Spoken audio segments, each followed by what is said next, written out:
ಸನ್ಮಾನ್ಯ ಅಧ್ಯಕ್ಷರೇ, ಏನು ವಾಲ್ಮೀಕಿ ಅಭಿವೃದ್ಧಿ ನಿಗಮದಲ್ಲಿ ಸುರೇಶ್ ಆಗಿರ್ತಕ್ಕಂಥ ಅವ್ಯವಹಾರದ ಬಗ್ಗೆ ಈಗಾಗಲೇ ವಿರೋಧ ಪಕ್ಷದ ನಾಯಕರಾದಂಥ ಸನ್ಮಾನ್ಯ ಅಶೋಕ್ ಅವರು ಕೂಲಂಕುಷವಾಗಿ ಎಲ್ಲ ಅಂಕಿಅಂಶದ ಸಮೇತ ಇವತ್ತಿಟ್ಟಿದ್ದಾರೆ. ಅದಾದ ನಂತರ ನಮ್ಮ BJPಯ ಅಧ್ಯಕ್ಷರಾದಂಥ ಸನ್ಮಾನ್ಯ ವಿಜೇಂದ್ರ ಅವರು ಕೂಡ ಹಲವಾರು ವಿಷಯಗಳನ್ನ ಬೆಳಕು ಚೆಲ್ಲಿರ್ತಕ್ಕಂಥದ್ದನ್ನು ನೋಡಿದಾಗ ನಾನು ಅದು ಯಾವುದನ್ನು ಕೂಡ ರಿಪೀಟ್ ಮಾಡದೆ, ಇವತ್ತೇನು ನಿಗಮಗಳಿದೆ, ನಿಗಮಗಳಲ್ಲಿ ಆ ಒಂದು ಬುಡಕಟ್ಟು ಜನಾಂಗದ ಅಭಿವೃದ್ಧಿಗೆ ಇಟ್ಟಂತ ಹಣದಲ್ಲಿ ಈ ತರ ಅವ್ಯವಹಾರ ಆಗಿರ್ತಕ್ಕಂಥದ್ದು ನಾವು ಯಾರು ಕೂಡ ಅದನ್ನ ಸಹಿಸ್ಲಿಕ್ಕೆ ಸಾಧ್ಯ ಇಲ್ಲ.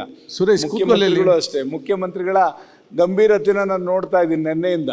ಅವ್ರು ಈ ಸದನದಲ್ಲಿ ಕೂತ್ಕೊಂಡು ಆ ಗಂಭೀರತೆನ, ಆ ವಿಷಯ ತಿಳಿದ ತಕ್ಷಣ ಅವ್ರು ಅದ್ರ ಬಗ್ಗೆ ಬೆಳಕನ್ನು ಚೆಲ್ಲಿದ್ರೆ ಇದಿಷ್ಟೊತ್ತಿಗೆ ಅದಕ್ಕೆ ನ್ಯಾಯ ದೊರಕ್ತಿತ್ತೇನೋ ಅಂತಕ್ಕಂಥ ಭಾವನೆ ನಂದು.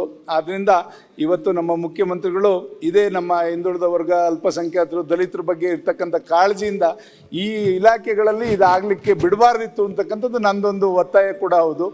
ಆದ್ದರಿಂದ ಇವತ್ತು ಯಾವುದೇ ಇಲಾಖೆ ಆಗಲಿ, ಪ್ರತಿಯೊಂದು ಸದನದಲ್ಲೂ ಏನಾಗ್ತದೆ, ಸದನ ಪ್ರಾರಂಭ ಆಗ್ತಾ ಇದೆ ಅಂದರೆ ನಾವು ಯಾವುದೋ ಒಂದು ಲೋಪದೋಷಗಳನ್ನ ಹುಡುಕೊಂಡು ವಿರೋಧ ಪಕ್ಷದವ್ರು ಕಾಯ್ತಾ ಇರ್ತಾರೆ ಅಂತಕ್ಕಂಥ ಭಾವನೆ. ಇದರಿಂದ ನಾವು ಹೊರಗಡೆ ಸಂದೇಶ ಏನು ಹೋಗ್ತಾ ಇದೆ ಅಂತ ನಾವು ನೋಡಿದಾಗ ಸದನದ ಗಾಂಭೀರ್ಯತೆ ನಾವೆಲ್ಲೋ ಕೂಡ ಕಳ್ಕೊತಾ ಇದ್ದೀವಿ ಅಂತಕ್ಕಂಥದ್ದು ದಯಮಾಡಿ ಕುರ್ಚಿನ ಪ್ರಶ್ನೆ ಮಾಡ್ಲಿಕ್ಕೆ ಬಯಸ್ತೇನೆ.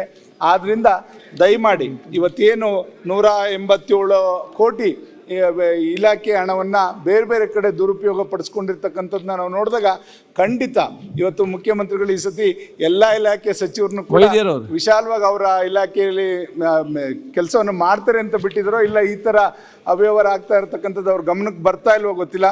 ದಯಮಾಡಿ ಇದಕ್ಕೆಲ್ಲ ಕಡಿವಾಣ ಆಗ್ತಕ್ಕಂಥ ಕೆಲಸ ಸನ್ಮಾನ್ಯ ಮುಖ್ಯಮಂತ್ರಿಗಳು ಮಾಡಬೇಕು ಅಂತಕ್ಕಂಥದ್ದು ನನ್ನ ಒತ್ತಾಯ.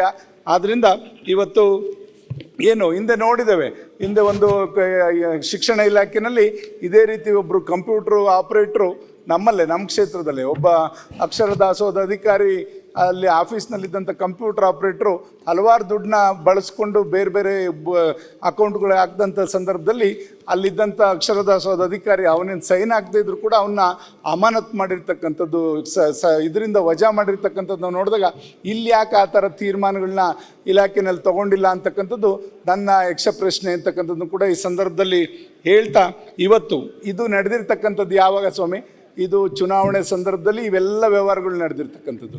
ಹಾಗಾಗಿ ಚುನಾವಣಾ ಅಧಿಕಾರಿಗಳು ಕೂಡ ಇಲ್ಲಿ ಮಧ್ಯಪ್ರವೇಶವನ್ನು ಮಾಡಬೇಕಾಗ್ತದೆ.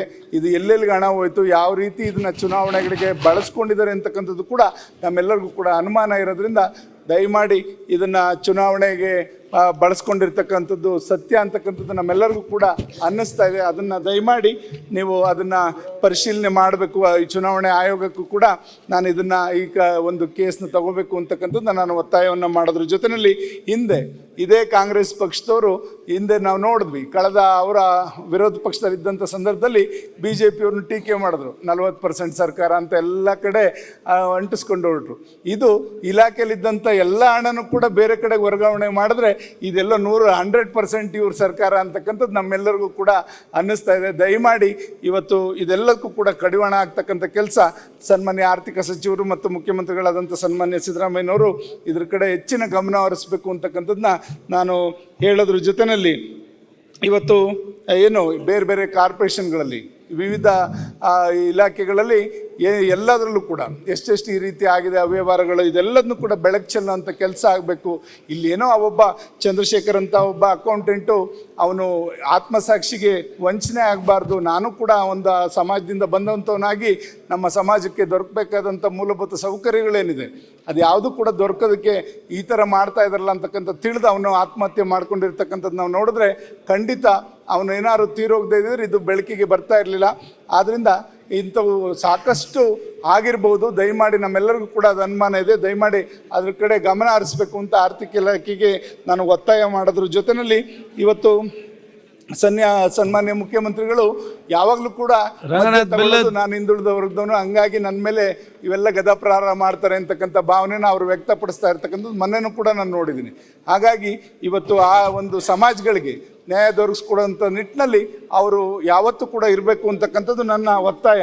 ಆದ್ದರಿಂದ ಇವತ್ತು ಏನು ಅಲ್ಪಸಂಖ್ಯಾತರಿಗಾಗ್ಬೋದು, ಹಿಂದುಳಿದ ವರ್ಗರಿಗಾಗ್ಬೋದು, ಮತ್ತು ದಲಿತರಿಗಾಗ್ಬೋದು, ಮತ್ತು ಏನು ಗಿರಿಜನದ ಉಪಯೋಗದ ವ್ಯವಸ್ಥೆಯಲ್ಲಿ ಇವತ್ತು ಜಿ ಆವನೂರವರು ಇವರೆಲ್ಲ ಕಟ್ಟಿದಂಥ ಒಂದು ಇದು ಅವರೆಲ್ಲ ಇದಕ್ಕೆ ರಿಸರ್ವೇಷನ್ ತರಲಿಕ್ಕೆ ಸಾಕಷ್ಟು ಶ್ರಮವನ್ನು ಹಾಕಿದಂಥವ್ರು.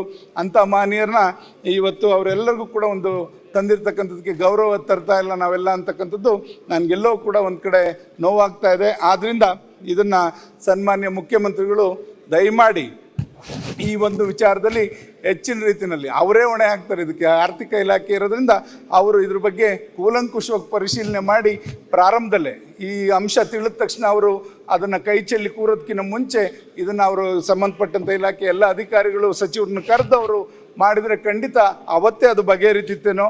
ಆದರೆ ಇಷ್ಟು ಬೆಳೆಯಕ್ಕೆ ಬಿಟ್ಟು ಇವತ್ತು ಅವರು ಕೈ ಚೆಲ್ಲಿ ಕೂತಿರ್ತಕ್ಕಂಥದ್ದು ನೋಡಿದ್ರೆ ಎಲ್ಲೋ ಒಂದು ಕಡೆ ಅನುಮಾನ ಇದೆ. ಇದೆಲ್ಲ ರಾಜಕೀಯ ಪ್ರೇರಿತವಾಗಿ ಚುನಾವಣೆಗೋಸ್ಕರ ಬಳಸಿರ್ತಕ್ಕಂಥ ಹಣ ಅಂತಕ್ಕಂಥದ್ದು ಭಾವನೆ ನಮ್ಮೆಲ್ಲರಿಗೂ ಬರ್ತಾ ಇದೆ. ಆದ್ದರಿಂದ ಇದು ಸರ್ಕಾರನೇ ಇದಕ್ಕೆ ಹೊಣೆ ಅಂತಕ್ಕಂಥದ್ದನ್ನ ನಾನು ಈ ಸಂದರ್ಭದಲ್ಲಿ ಒತ್ತಾಯ ಮಾಡ್ತಾ ನನ್ನ ಮಾತು ಮುಗಿಸ್ತೇನೆ. ನಮಸ್ಕಾರ. ನ್ಯೂಸ್ ಫಸ್ಟ್ ನಿರ್ಭೀತಿಯಿಂದ ನಿಮ್ಮ ಪರವಾಗಿ.